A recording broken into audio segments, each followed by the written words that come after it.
Friendship, from Essays, First Series, by Ralph Waldo Emerson. This recording is in the public domain. Read by Bob Neufeld. A ruddy drop of manly blood the surging sea outweighs. The world uncertain comes and goes. The lover, rooted, stays. I fancied he was fled, and after many a year glowed unexhausted kindliness like daily sunrise there. My careful heart was free again. "O friend," my bosom said, "through thee alone the sky is arched, through thee the rose is red. All things through thee take nobler form and look beyond the earth. The mill round of our fate appears a sun-path in thy worth. Me too thy nobleness has taught to master my despair. The fountains of my hidden life are through thy friendship fair." We have a great deal more kindness than is ever spoken. Maugre all the selfishness that chills like east winds the world, the whole human family is bathed with an element of love like a fine ether. How many persons we meet in houses whom we scarcely speak to, whom yet we honor, and who honor us! How many we see in the street or sit with in church, whom, though silently, we warmly rejoice to be with! Read the language of these wandering eye-beams. The heart knoweth. The effect of the indulgence of this human affection is certain cordial exhilaration. In poetry and in common speech the emotions of benevolence and complacency which are felt towards others are likened to the material effects of fire, so swift, or much more swift, more active, more cheering are these fine inward irradiations. From the highest degree of passionate love to the lowest degree of good-will they make the sweetness of life. Our intellectual and active powers increase with our affection. The scholar sits down to write, and all his years of meditation do not furnish him with one good thought or happy expression. But it is necessary to write a letter to a friend, and forthwith troops of gentle thoughts invest themselves on every hand with chosen words. See, in any house where virtue and self-respect abide, the palpitation which the approach of a stranger causes. A commended stranger is expected and announced, and an uneasiness betwixt pleasure and pain invades all the hearts of a household. His arrival almost brings fear to the good hearts that would welcome him. The house is dusted, all things fly into their places, the old coat is exchanged for the new, and they must get up a dinner if they can. Of a commended stranger only the good report is told by others, only the good and new is heard by us. He stands to us for humanity. He is what we wish. Having imagined and invested him, we ask how we should stand related in conversation and action with such a man, and are uneasy with fear. The same idea exalts conversation with him. We talk better than we are wont. We have the nimblest fancy, a richer memory, and our dumb devil has taken leave for the time. For long hours we can continue a series of sincere, graceful, rich communications, drawn from the oldest, secretest experience, so that they who sit by, of our own kinsfolk and acquaintance, shall feel a lively surprise at our unusual powers. But as soon as the stranger begins to intrude his partialities, his definitions, his defects into the conversation, it is all over. He has heard the first, the last, and the best he will ever hear from us. He is no stranger now. Vulgarity, ignorance, misapprehension are old acquaintances. Now, when he comes, he may get the order, the dress, and the dinner, but the throbbing of the heart and the communications of the soul, no more. What is so pleasant as these jets of affection which make a young world for me again? What so delicious as a just and firm encounter of two in a thought, in a feeling? How beautiful on their approach to this beating heart the steps and forms of the gifted and the true! The moment we indulge our affections, the earth is metamorphosed. There is no winter and no night.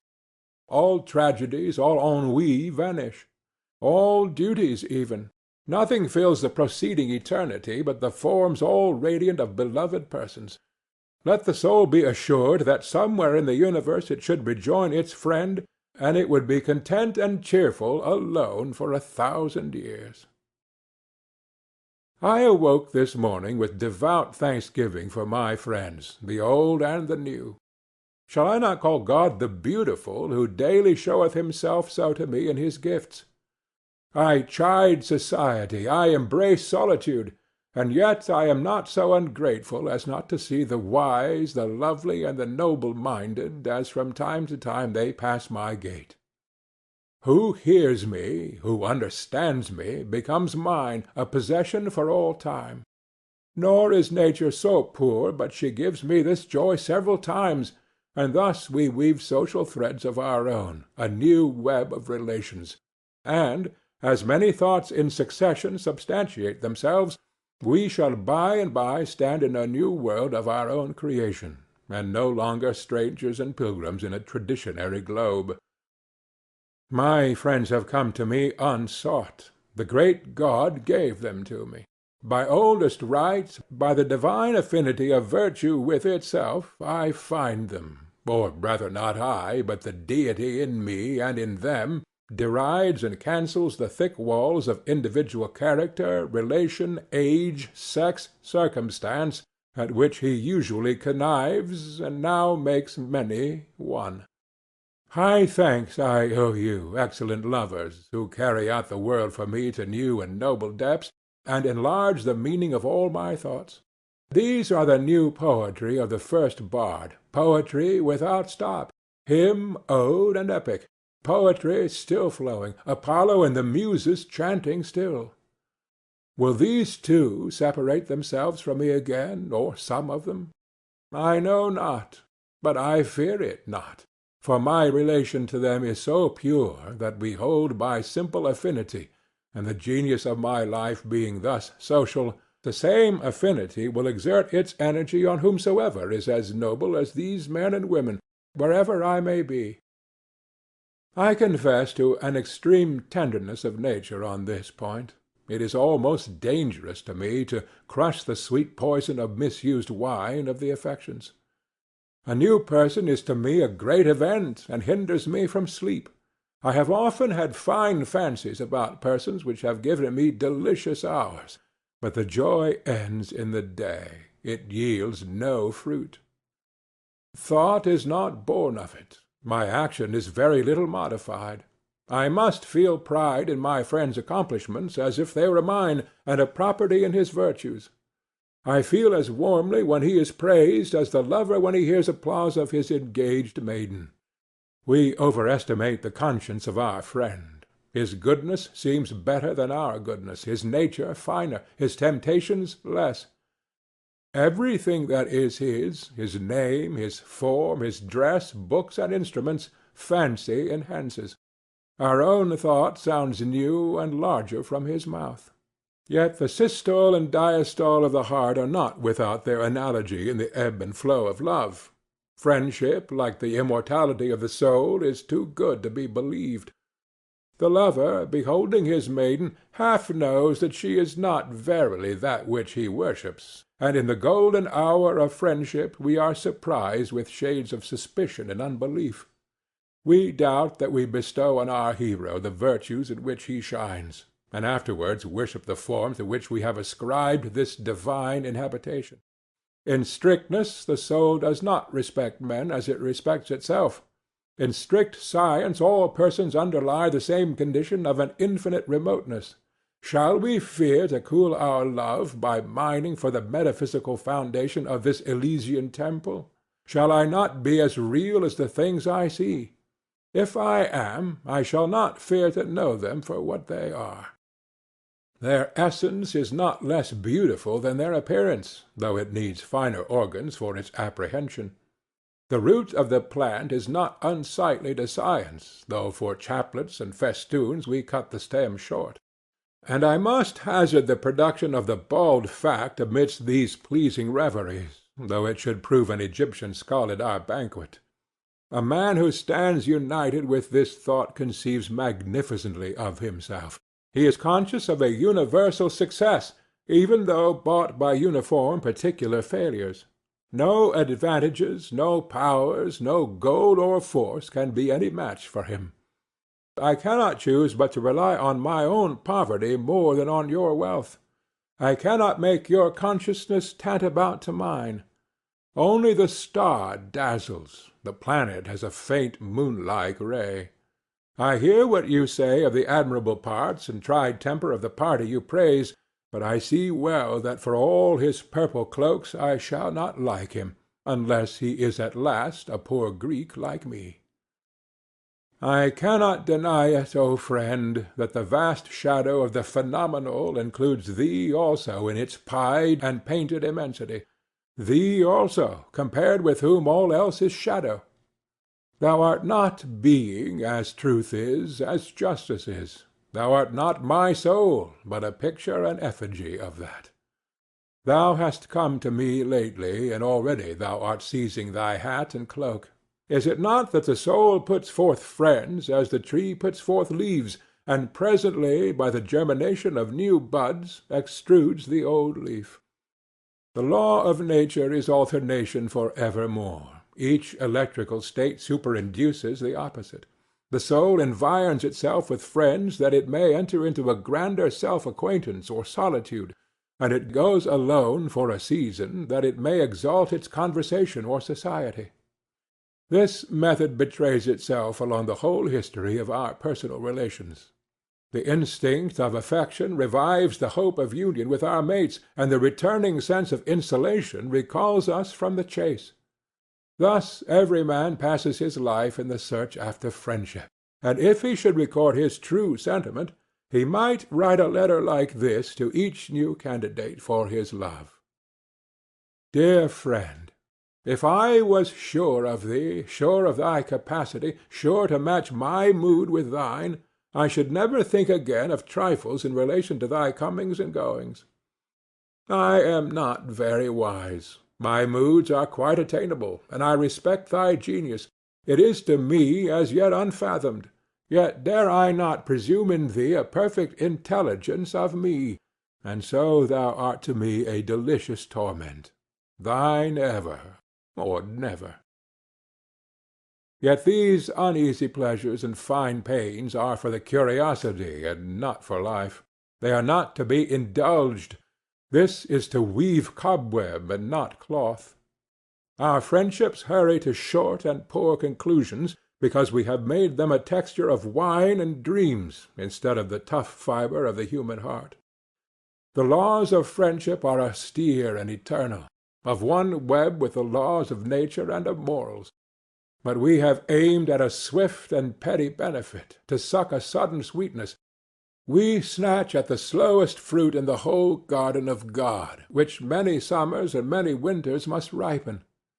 We seek our friend not sacredly, but with an adulterate passion which would appropriate him to ourselves, in vain.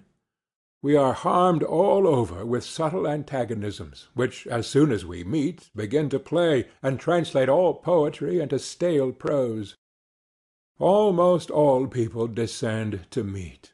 All association must be a compromise, and, what is worst, the very flower and aroma of the flower of each of the beautiful natures disappears as they approach each other.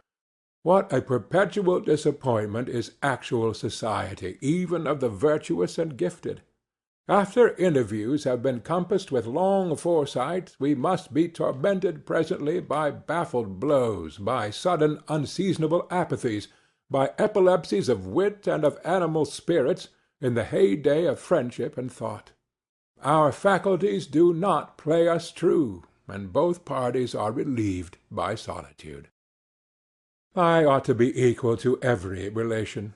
It makes no difference how many friends I have, and what content I can find in conversing with each, if there be one to whom I am not equal. If I have shrunk unequal from one contest, the joy I find in all the rest becomes mean and cowardly. I should hate myself, if then I made my other friends my asylum. The valiant warrior famoused for fight, after 100 victories once foiled, is from the book of honor razed quite, and all the rest forgot for which he toiled. Our impatience is thus sharply rebuked. Bashfulness and apathy are a tough husk in which a delicate organization is protected from premature ripening. It would be lost if it knew itself before any of the best souls were yet ripe enough to know and own it. Respect the Naturlangsamkeit which hardens the ruby in 1,000,000 years, and works in duration, in which Alps and Andes come and go as rainbows. The good spirit of our life has no heaven which is the price of rashness. Love, which is the essence of God, is not for levity, but for the total worth of man. Let us not have this childish luxury in our regards, but the austerest worth. Let us approach our friend with an audacious trust in the truth of his heart, in the breadth, impossible to be overturned, of his foundations.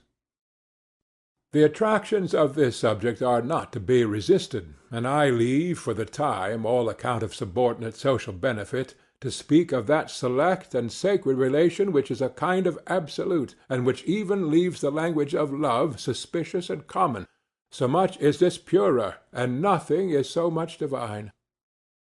I do not wish to treat friendships daintily, but with roughest courage. When they are real, they are not glass threads or frostwork, but the solidest thing we know. For now, after so many ages of experience, what do we know of nature or of ourselves? Not one step has man taken toward the solution of the problem of his destiny. In one condemnation of folly stand the whole universe of men. But the sweet sincerity of joy and peace which I draw from this alliance with my brother's soul is the nut itself whereof all nature and all thought is but the husk and shell. Happy is the house that shelters a friend. It might well be built, like a festal bower or arch, to entertain him a single day. Happier if he know the solemnity of that relation and honor its law. He who offers himself a candidate for that covenant comes up, like an Olympian, to the great games where the firstborn of the world are the competitors. He proposes himself for contests where time, want, danger are in the lists, and he alone is victor who has truth enough in his constitution to preserve the delicacy of his beauty from the wear and tear of all these. The gifts of fortune may be present or absent, but all the speed in that contest depends on intrinsic nobleness and the contempt of trifles. There are two elements that go to the composition of friendship, each so sovereign that I can detect no superiority in either, no reason why either should be first named. One is truth. A friend is a person with whom I may be sincere. Before him I may think aloud. I am arrived at last in the presence of a man so real and equal that I may drop even those undermost garments of dissimulation, courtesy, and second thought which men never put off, and may deal with him with the simplicity and wholeness with which one chemical atom meets another. Sincerity is the luxury allowed, like diadems and authority, only to the highest rank, that being permitted to speak truth, as having none above it to court or conform unto. Every man alone is sincere. At the entrance of a second person, hypocrisy begins. We parry and fend the approach of our fellow men by compliments, by gossip, by amusements, by affairs. We cover up our thought from him under 100 folds. I knew a man who under a certain religious frenzy cast off this drapery, and, omitting all compliment and commonplace, spoke to the conscience of every person he encountered, and that with great insight and beauty. At first he was resisted, and all men agreed he was mad, but persisting, as indeed he could not help doing, for some time in this course, he attained to the advantage of bringing every man of his acquaintance into true relations with him. No man would think of speaking falsely with him, or of putting him off with any chat of markets or reading-rooms. But every man was constrained by so much sincerity to the like plain dealing, and what love of nature, what poetry, what symbol of truth he had, he did certainly show him. But to most of us society shows not its face and eye, but its side and its back. To stand in true relations with men in a false age is worth a fit of insanity, is it not? We can seldom go erect. Almost every man we meet requires some civility, requires to be humoured. He has some fame, some talent, some whim of religion or philanthropy in his head that is not to be questioned, and which spoils all conversation with him. But a friend is a sane man who exercises not my ingenuity, but me. My friend gives me entertainment without requiring any stipulation on my part. A friend, therefore, is a sort of paradox in nature. I who alone am, I who see nothing in nature whose existence I can affirm with equal evidence to my own, behold now the semblance of my being, in all its height, variety, and curiosity, reiterated in a foreign form, so that a friend may well be reckoned the masterpiece of nature. The other element of friendship is tenderness. We are holden to men by every sort of tie, by blood, by pride, by fear, by hope, by lucre, by lust, by hate, by admiration, by every circumstance and badge and trifle. But we can scarce believe that so much character can subsist in another as to draw us by love. Can another be so blessed and we so pure that we can offer him tenderness? When a man becomes dear to me, I have touched the goal of fortune. I find very little written directly to the heart of this matter in books. And yet I have one text which I cannot choose but remember. My author says, I offer myself faintly and bluntly to those whose I effectually am, and tender myself least to him to whom I am the most devoted. I wish that friendship should have feet as well as eyes and eloquence. It must plant itself on the ground before it vaults over the moon. I wish it to be a little of a citizen before it is quite a cherub. We chide the citizen because he makes love a commodity.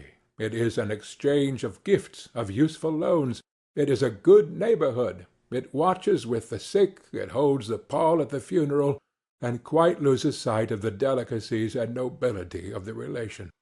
But though we cannot find the god under this disguise of a sutler, yet on the other hand we cannot forgive the poet if he spins his thread too fine and does not substantiate his romance by the municipal virtues of justice, punctuality, fidelity, and pity. I hate the prostitution of the name of friendship to signify modish and worldly alliances. I much prefer the company of ploughboys and tin peddlers to the silken and perfumed amity which celebrates its days of encounter by a frivolous display, by rides in a curricle and dinners at the best taverns.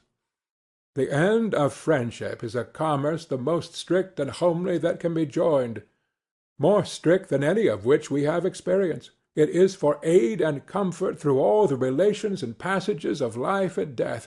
It is fit for serene days and graceful gifts and country rambles, but also for rough roads and hard fare, shipwreck, poverty, and persecution. It keeps company with the sallies of the wit and the trances of religion. We are to dignify to each other the daily needs and offices of man's life, and embellish it by courage, wisdom, and unity. It should never fall into something usual and settled, but should be alert and inventive, and add rhyme and reason to what was drudgery. Friendship may be said to require natures so rare and costly, each so well-tempered and so happily adapted, and withal so circumstanced, for even in that particular, a poet says, love demands that the parties be altogether paired, that its satisfaction can very seldom be assured. It cannot subsist in its perfection, say some of those who are learned in this warm lore of the heart, betwixt more than two. I am not quite so strict in my terms, perhaps because I have never known so high a friendship as others. I please my imagination more with a circle of godlike men and women, variously related to each other, and between whom subsists a lofty intelligence. But I find this law of 1-to-1 peremptory for conversation, which is the practice and consummation of friendship. Do not mix waters too much. The best mix is ill as good and bad. You shall have very useful and cheering discourse at several times with two several men, but let all three of you come together, and you shall not have one new and hearty word. Two may talk and one may hear, but three cannot take part in a conversation of the most sincere and searching sort. In good company there is never such discourse between two across the table as takes place when you leave them alone. In good company the individuals merge their egotism into a social soul exactly coextensive with the several consciousnesses there present. No partialities of friend to friend, no fondnesses of brother to sister, of wife to husband, are there pertinent, but quite otherwise. Only he may then speak who can sail on the common thought of the party, and not poorly limited to his own.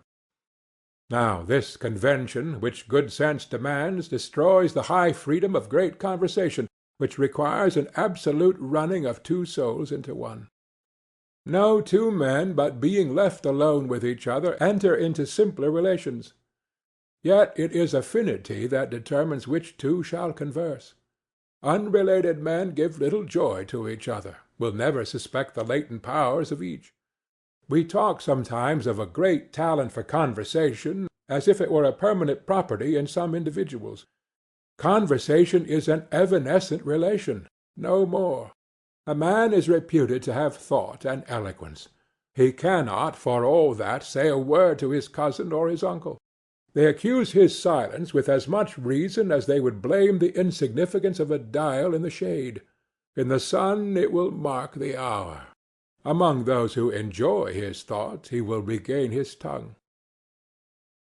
Friendship requires that rare mean betwixt likeness and unlikeness that piques each other with the presence of power and of consent in the other party. Let me be alone to the end of the world rather than that my friend should overstep by a word or look his real sympathy. I am equally balked by antagonism and by compliance. Let him not cease an instant to be himself. The only joy I have in his being mine is that the not mine is mine. I hate, where I looked for a manly furtherance, or at least a manly resistance, to find a mush of concession.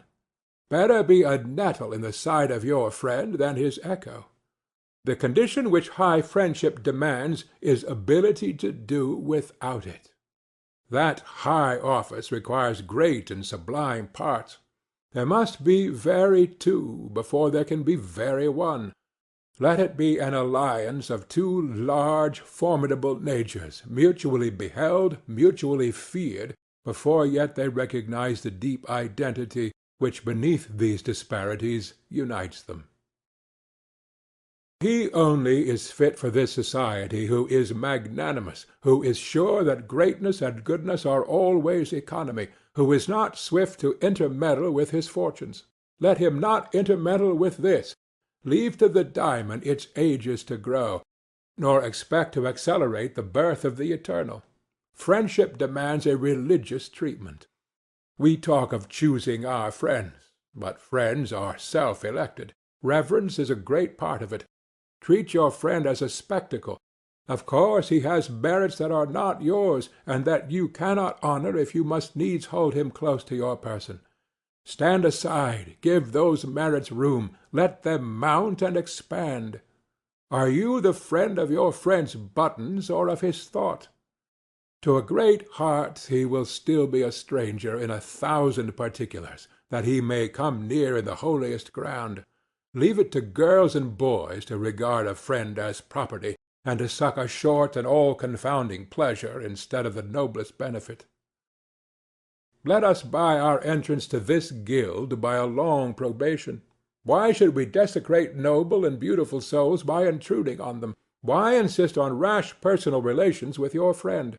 Why go to his house, or know his mother and brother and sisters? Why be visited by him at your own? Are these things material to our covenant?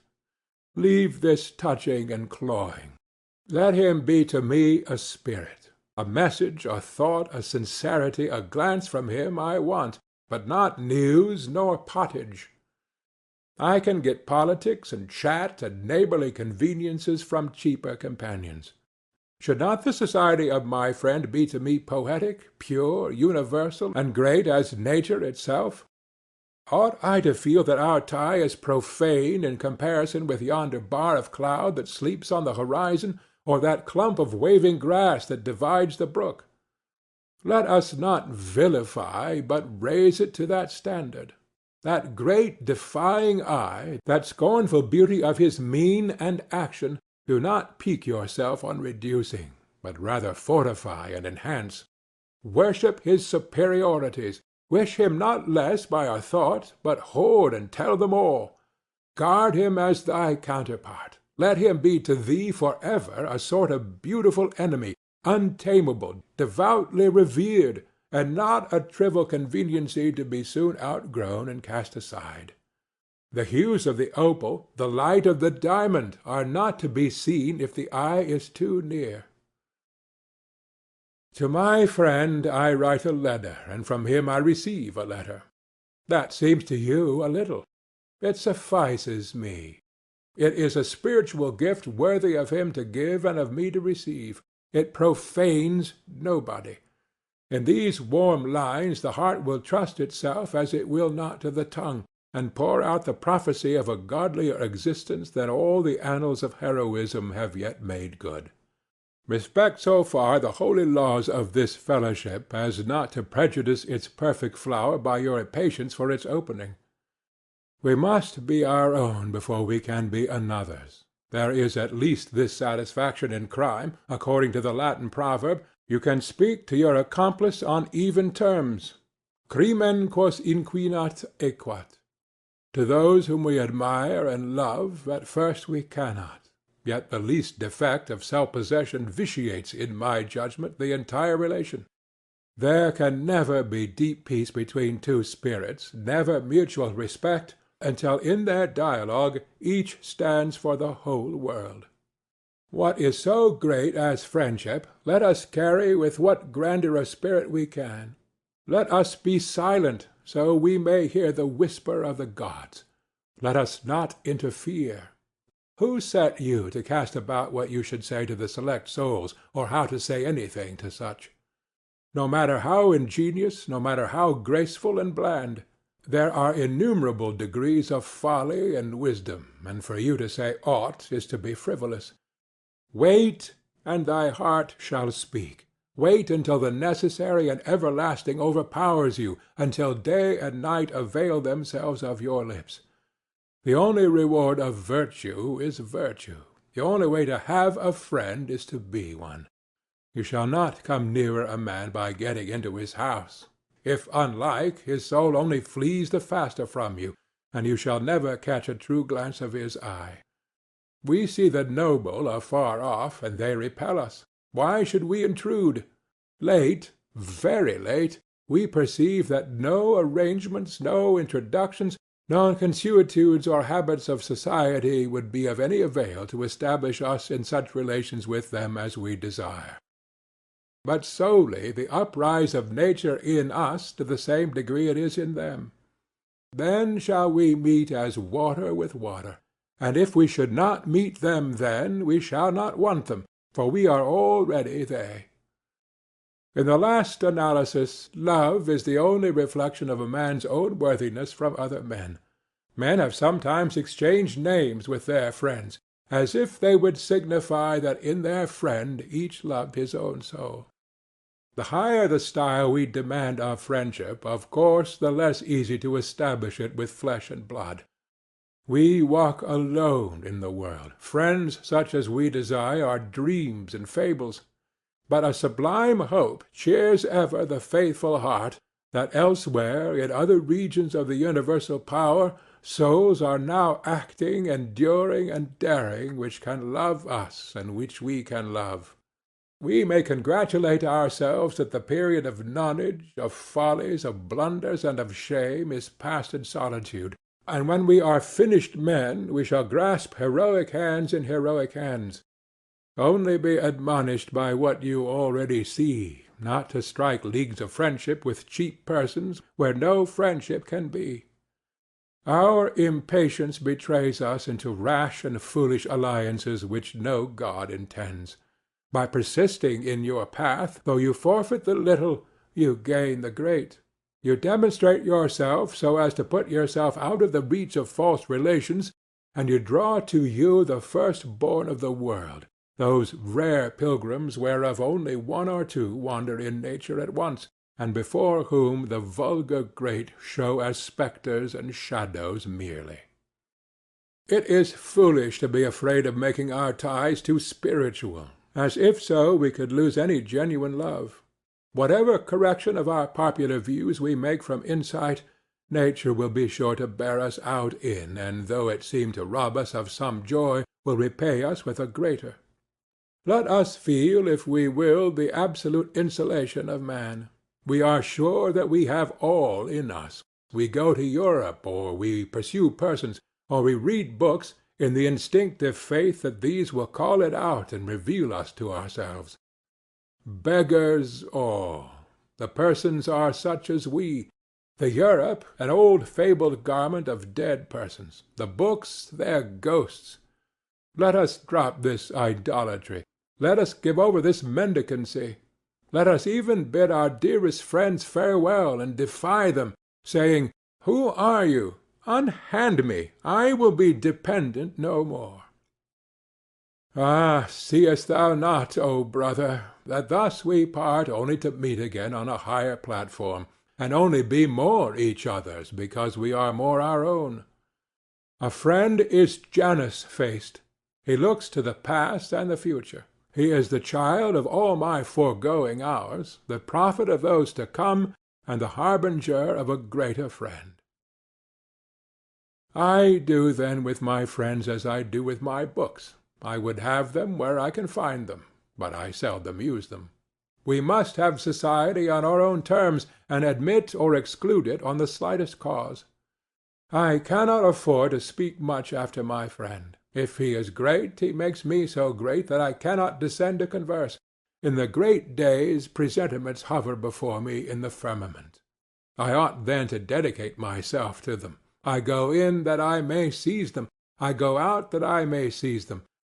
I fear only that I may lose them receding into the sky, in which now they are only a patch of brighter light.